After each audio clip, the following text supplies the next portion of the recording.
Year 2, Part 2. Mrs. Merridew was coming on the afternoon train, and Uncle Tom was going to meet her with the span. "I suppose I ought to have an automobile, Pat. She'll think this turnout very old-fashioned." "She won't see prettier horses anywhere," Pat encouraged, and Uncle Tom drove away with what he hoped was a careless and romantic air.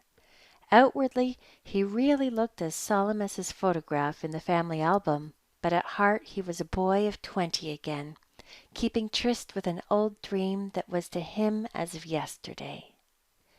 Tillytuck persisted in hanging around, although Judy hinted that there was work waiting on the other place.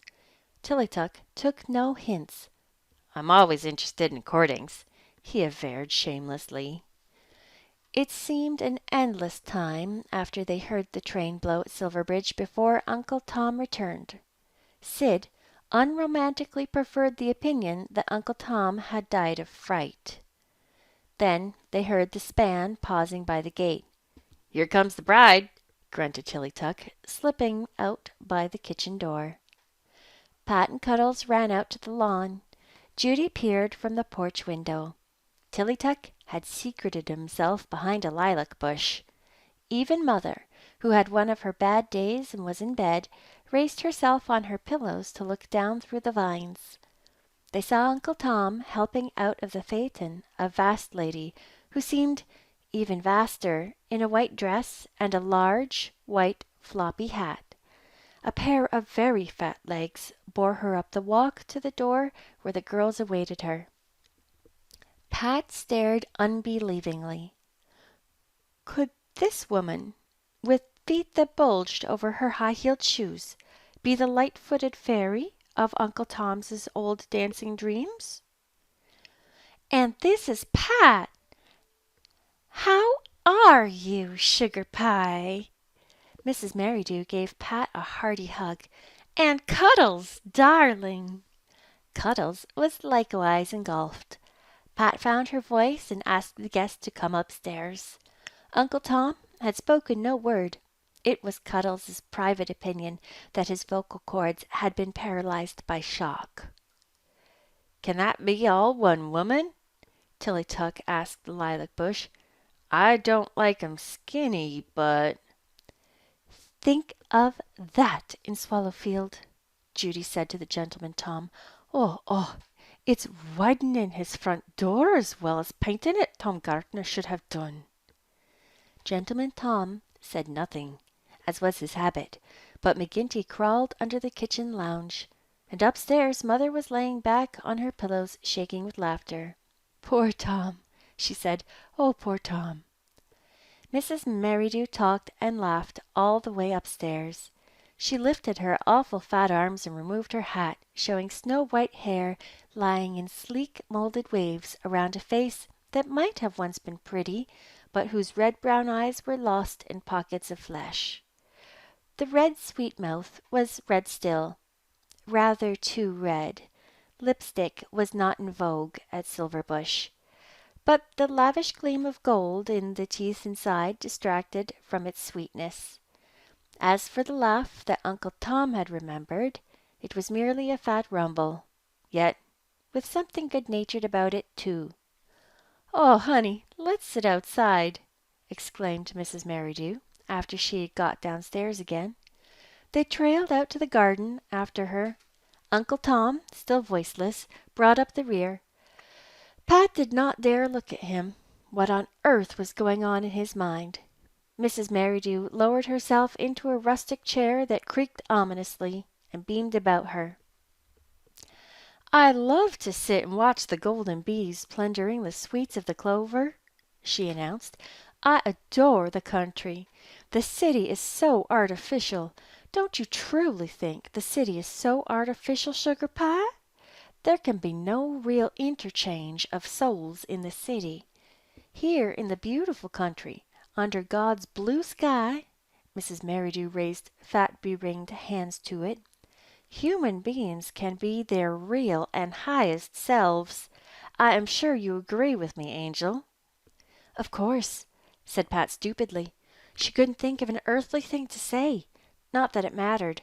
Mrs. Merridew could and did talk for them all. She babbled on as if she were on the lecture platform, and all her audience needed to do was sit and listen.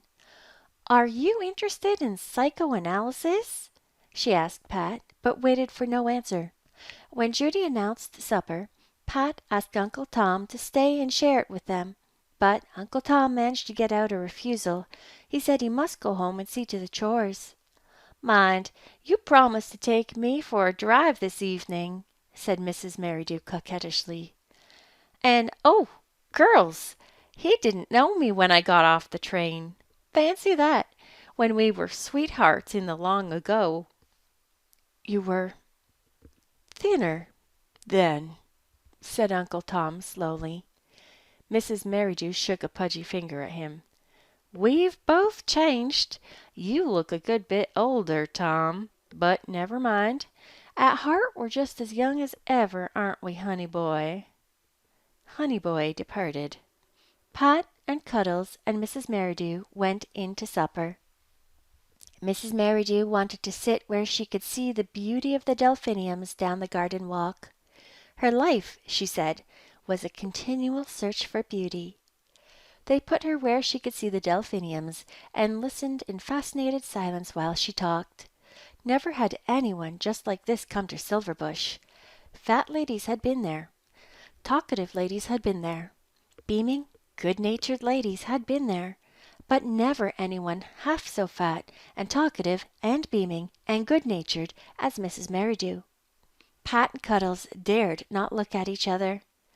Only when Mrs. Merridew gave utterance to the phrase, "a heterogeneous mass of potentiality," as airily as if she had said, "the blue of delphiniums," Cuddles kicked Pat under the table, and Judy, in the kitchen, said piteously to Tillytuck, "Sure, and I used to be able to understand the English language." The next morning Mrs. Merridew came down to breakfast, looking simply enormous in a blue kimono. She talked all through breakfast, and all through the forenoon, and all through dinner. In the afternoon she was away driving with Uncle Tom, but she talked all through supper. During the early evening she stopped talking, probably through sheer exhaustion, and sat on the rustic chair in the lawn, her hands folded across her satin stomach. When Uncle Tom came over she began talking again, and talked through the evening, with the exception of a few moments when she went to the piano and sang, once in the dear dead days beyond recall. She sang beautifully, and if she had been invisible they would have all enjoyed it. Tillytuck, who was in the kitchen and couldn't see her, declared he was enraptured. But Judy could only wonder if the piano bench would ever be the same again. "She simply can't forget she isn't on the lecture platform," said Pat. There was no subject Mrs. Merridew couldn't talk about. She discoursed on Christian Science, and vitamins, on Bolshevism, and little theatres, on Japan's designs in Manchuria, and television, on theosophy, and bimetallism, on the color of your aura, and the value of constructive thinking in contrast to negative thinking, on the theory of reincarnation and the higher criticism, on planetesimal hypothesis and the trend of modern fiction, on the best way to preserve your furs from moths, and how to give a cat castor oil. She reminded Pat of a random verse coned in school days, and she wrote it of her in her descriptive letter to Hilary. Her talk was like a stream that runs, with rapid flow, from rocks to roses. She passed from parakeets to puns. She leaped from Mohammed to Moses. "I do be thinking she ain't mentally sound," groaned Judy. "There was a queer strike in the Hendersons, I do be remembering. Her grandmother was off be spells, and her great uncle had his coffin made years afore he died, and kept it under their spare room bed. Oh, the talk it made." "I knew the man when I was a boy," said Tillytuck. "His wife kept her fruit cake and the good sheets in it." Judy went on as if there had been no interruption. "And yet, in spite of everything, girls dear, I do be kind of liking her." In truth, they all kind of liked her. Even Mother, who nevertheless was compelled by Pat to stay in bed most of the time that she might not be talked to death. Mrs. Merridew was so entirely good-natured, and her smile was charming. The floors might creak as she walked over them, but her spirit was feather-light. She might have a liking for snacks of bread and butter with an inch of brown sugar spread on top of it, but there wasn't a scrap of malice in her heart. Judy might speculate pessimistically on what would happen if she fell downstairs, but she adored McGinty, and was hail fellow well met with all the cats. Even Gentleman Tom succumbed to her spell and waved his thin, stiff tail when she tickled him behind the ears. Judy, who had implicit confidence in Gentleman Tom's insight into human nature, admitted that maybe Tom Gardner wasn't quite the fool she had been thinking him. For Mrs. Merridew, in spite of her avoir du poids, was rail clever round the house. She insisted on helping with the chores, and washed dishes, and polished silver, and swept floors with astonishing deftness, talking ceaselessly and effortlessly all the time. In the evenings she went driving with Uncle Tom, or sat with him in the moonlight garden. Nobody could tell what Uncle Tom was thinking, not even Pat. But the aunts had subsided into the calm of despair. They had not called on Mrs. Merridew. They would not countenance her in any way, but it was their opinion that she had Tom hypnotized.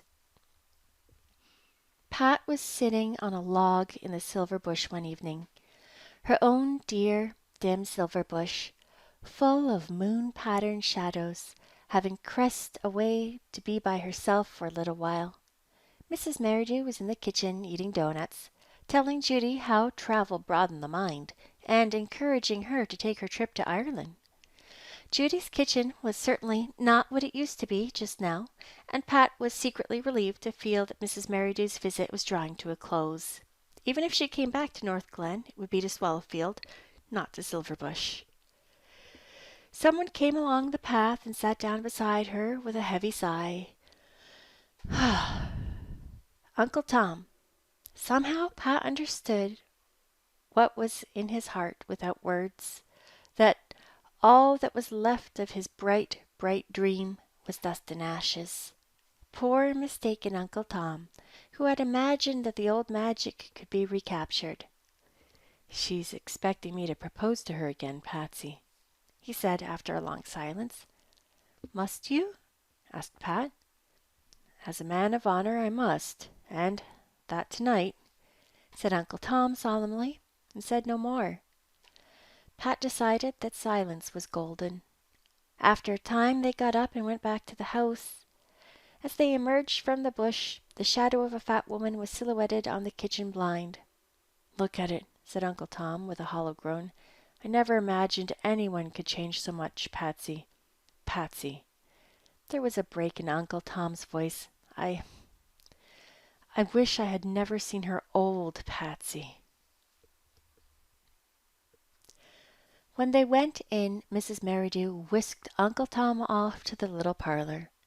But the next day something rather mysterious happened. Mrs. Merridew announced at breakfast that she must catch the 10:15 train to town, and would Sid be kind enough to drive her down to Silverbridge? She bade them all good-bye cheerily, and drew Pat aside for a few whispered sentences. "Don't blame me, Sugar Pie. He told me you knew all about it, and I really did intend to take him before I came, darling. But when I saw him, well, I knew right off I simply couldn't. Of course, it's rotten to let anyone down like that, but I'm so terribly sensitive in regard to beauty. He was so old-looking and changed. He wasn't a bit the Tom Gardner I knew. I want you to be specially good to him, and cheer him up until he is once more able to tune his spirit into the rhythm of the happiness vibrations that are all around us. He didn't say much, but I knew he was feeling my decision very deeply. Still, after a little, he'll see for himself that it is all for the best." She climbed into the waiting car, waved a chubby, dimpled hand at them, and departed. I hope the spring of that car will be last until they get to the station, said Judy.